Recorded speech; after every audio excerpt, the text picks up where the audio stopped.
probably the last 2.5 hours. YouTube will not allow me to post or get live. I don't know if it's a congestion, but anyway, I'm jumping on in a very somber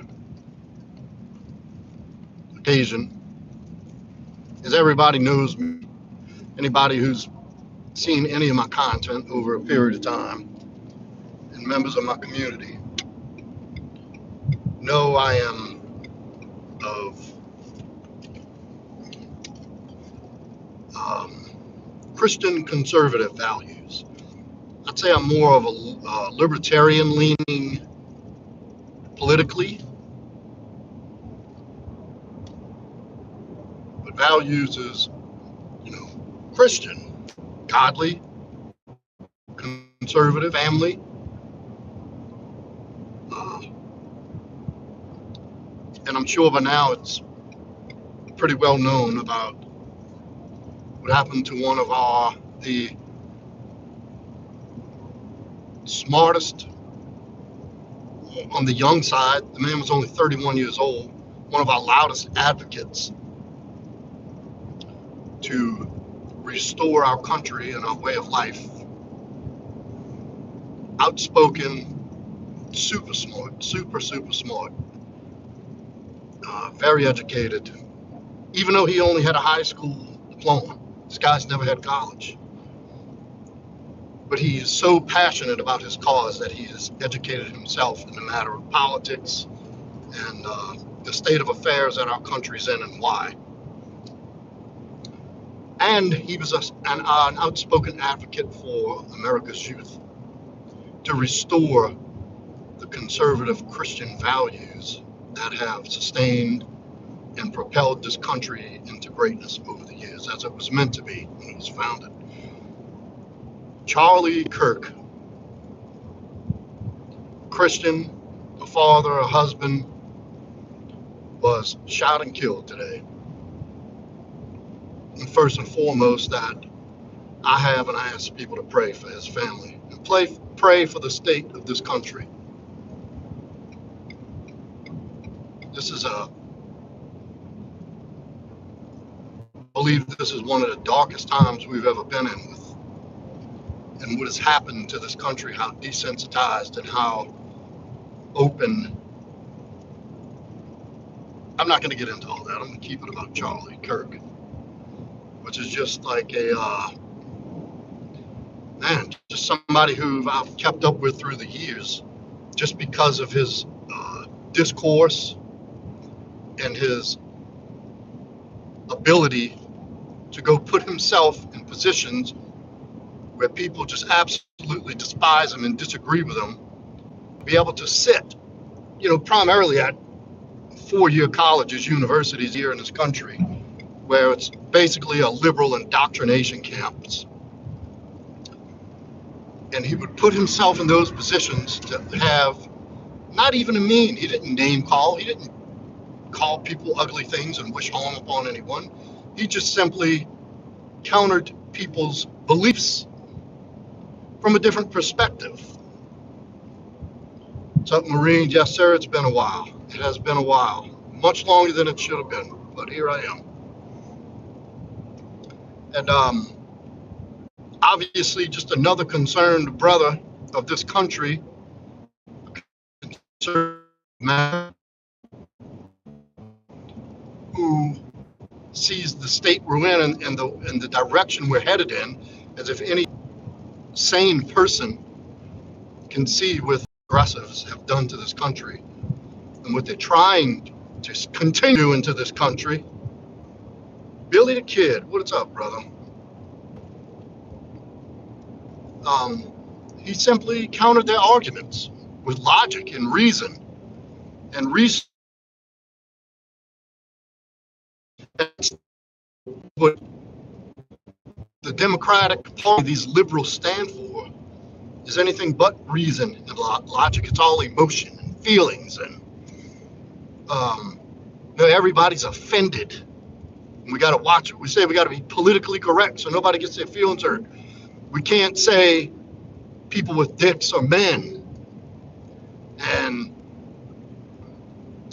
You can't call out things like the racial disparities and violence and crime because, oh, you might upset uh, liberalism is a disease. It's a mental illness. Make no mistake. These people are radicalized. They're unhinged. There's no reasoning with these people. They can't be reasoned with. They can't be made to understand anything or be tolerant of another person's point of view. Like a man like myself and like Charlie Kirk did and was. And my heart sincerely goes out to his family. He's got a daughter 4, daughter 1, and a wife that he's leaving behind. Not to mention his mother, his father. I don't know about a sibling situation. I don't know. But I mean, this is a highly respected guy who sacrificed his time to serve his country through healthy intellect and discourse. And he put himself in the line of fire every event he did. His main thing was going to universities to try to unfuck this mental illness called liberalism and speak to these young people where their minds are still moldable and try to point out to them that the shit they're being fed in universities about all the crap that universities feed you about feminism and the evils that are have their claws in us right now, these demonic forces in this country. He went there as a child of God, as a warrior of God, to stand up for the Christian beliefs for this country, trying to help these young people, help them understand that they're just not seeing things clearly right now. And if anything, he would go plant the seeds as these young people who grew older in life and started to mature could always have a reference point to look back on and remember the stuff he said and the principles and the values and all that he preached. So,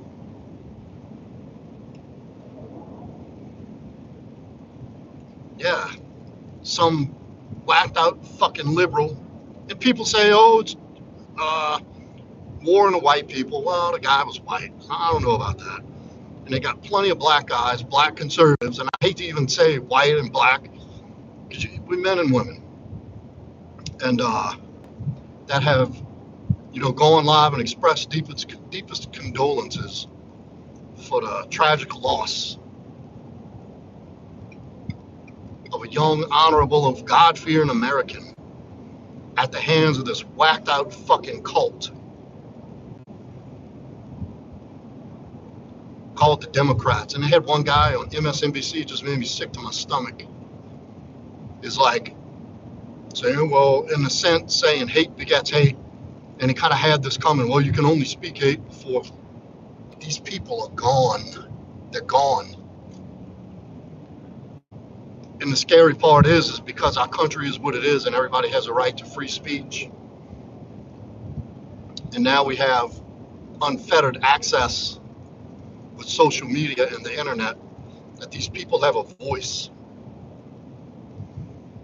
And they can say that type of shit without any repercussions.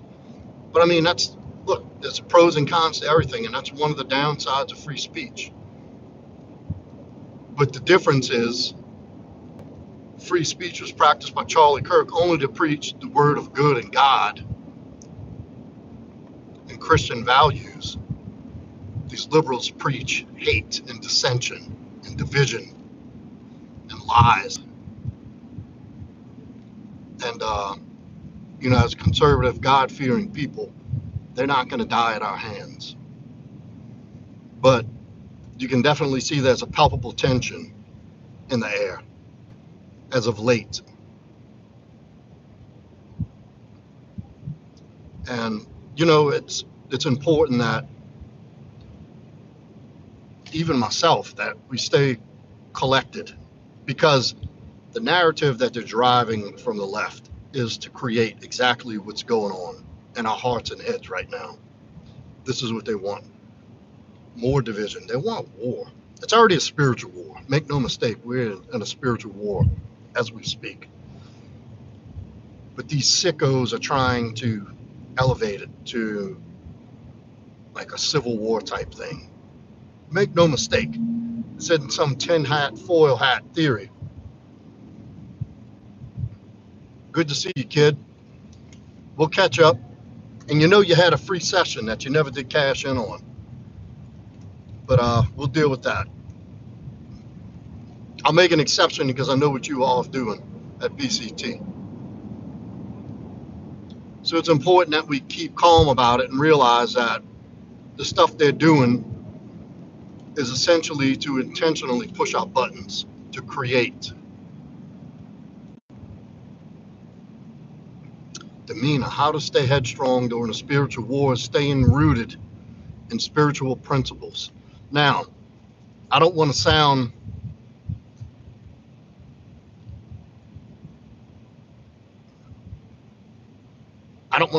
like some kind of extremist or something. But at some point, when it comes to the fight in good and evil, the good has to begin to fight too. I'm going to be careful with that. I'm not going to go too much more into that. But to stay strong in a spiritual war is to stay rooted in godly principles and spiritual principles. And to remember, at times when we fell short, we were saved by grace, God's grace.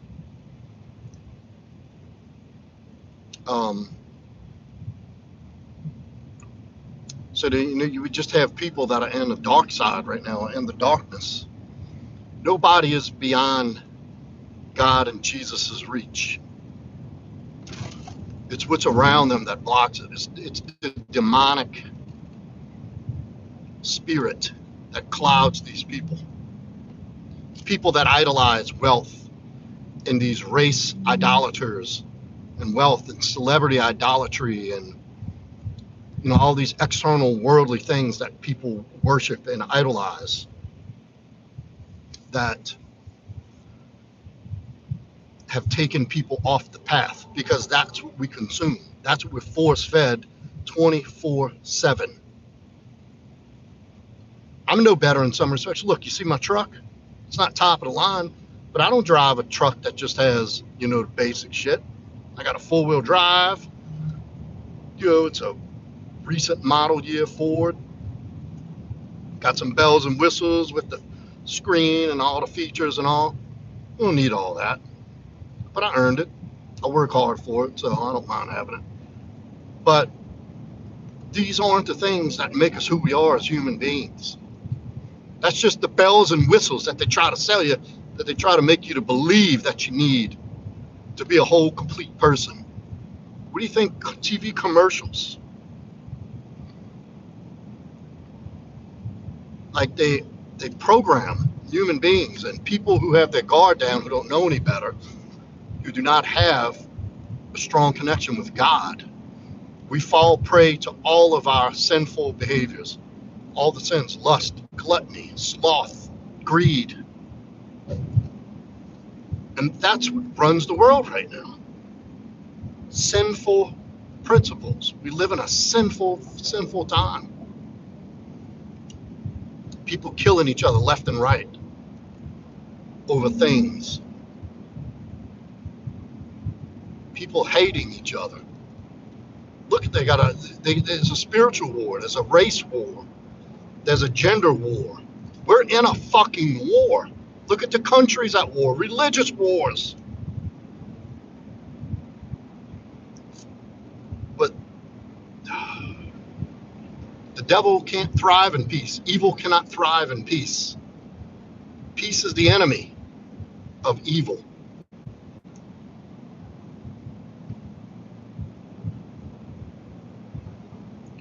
Good choice, Jack Matt. Get there, brother. That's where I'm going. I'm going to the same thing. What's up, Darren? How you been, brother? Anyway, I didn't mean to get off onto a rant like that. What's happened today is tragic. It's awful. This is going to be a landmark moment in this country's history. And if you're not, get prayed up. Talk to God. Seek guidance. Seek His will. Don't fall prey to what the system, the demonic system that runs our earth, to who and what they want you to become, which is essentially a slave.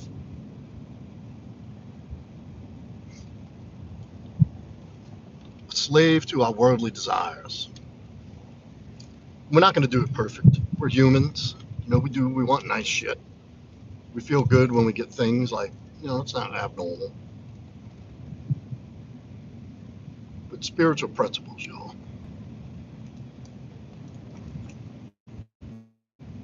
Long story, Darren. I'll cover that. I'm about to start going live again regularly. I'll cover things.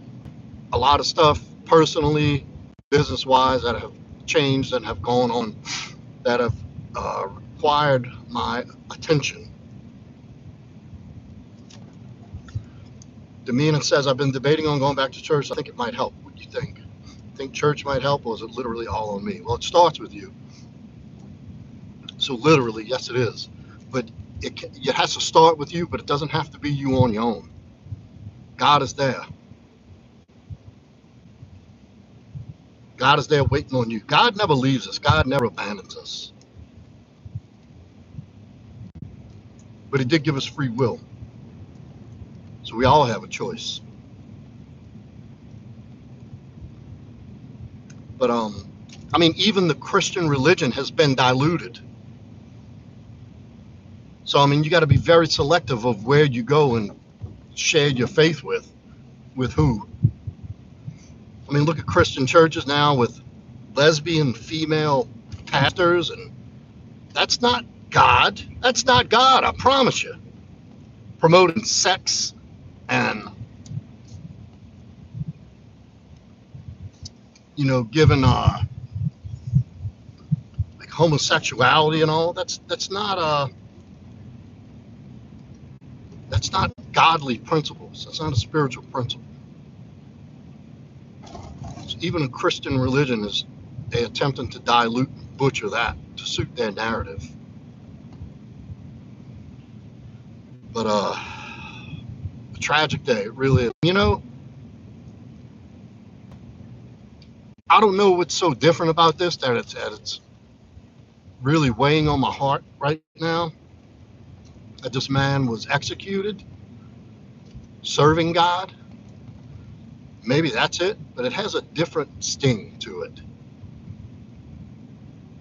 I don't know if it's in light of the flood of the violence we've been getting with this guy who butchered this little girl from the Ukraine and this other lady who's in Auburn, Alabama, and there was a couple other things that the media has been censoring that are starting to flood out.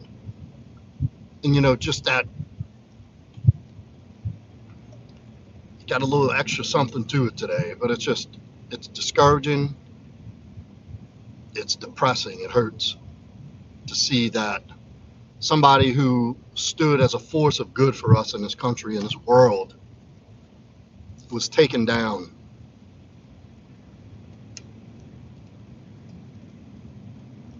And such a brutal way.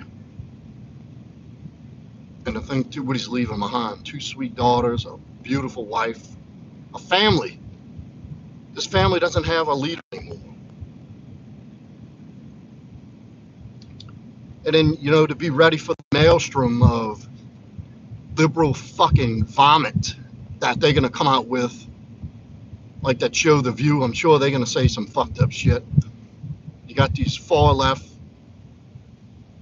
news networks that have already shit on the guy, almost insinuating as if he had it coming because he spoke to people,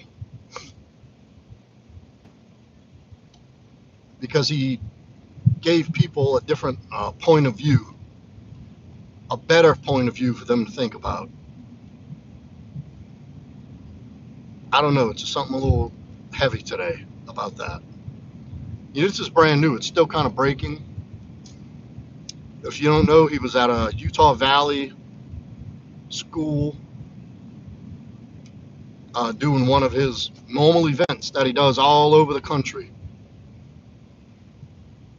And I forget the exact words. I can't watch. I don't want to see the other video where you can see it up close. Seeing it from a far away point of view where he got shot, just, oh, it made my fucking heart sink. I could tell that the way that projectile hit him, that had to have been a high caliber rifle. That had to have been a high caliber rifle. The way he's sitting up in a chair, and you can see when the bullet hits him, the way he like that, you could tell he was out like that. That's a shock wave from a big projectile entering your body at high velocity.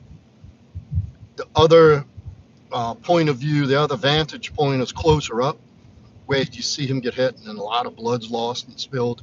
I don't even want to see that. But it's tragic nonetheless.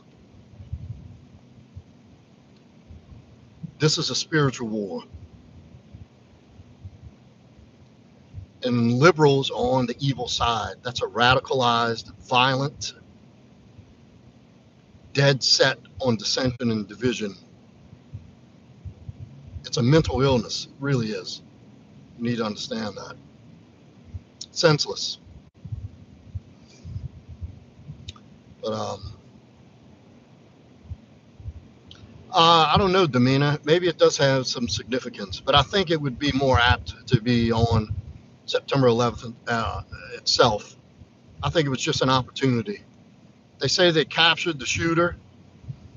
He looks like an older guy, so I don't know. But then the government's going to be pumping out their side of what he said, why, and this, you'll never know the truth.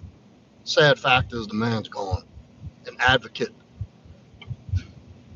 a man of God, Christian values, and who lived for this country is gone at 31 years old. But well, thank you everybody for dropping in. I'm gonna be getting back regular. I was just moved beyond resistance to get it. And look, I tried to get on like 2 hours ago. YouTube wouldn't let me put a post up, nor would they let me go live. I tried and tried and tried. I wound up taking a little nap because I got a long night. And I figured I'd try again on the drive, and it let me live, so that's why I came on. But it's great to see some of y'all, Demina, Darren, Billy the Kid, Jack Matt. Thank you, Ren. Said, well said and understood. Dehelia Vargas says, R.I.P. Charlie Kirk. Yes, ma'am. And look, tonight, take another 5 seconds to say a prayer for this man and his family, and for the rest of us out there, that we cleanse the earth of this evil. Because that's what it is, y'all. Make no mistake. All right, with that, I've arrived to my destination. I'm getting off now. Thank you, everybody, for coming in. See y'all again soon.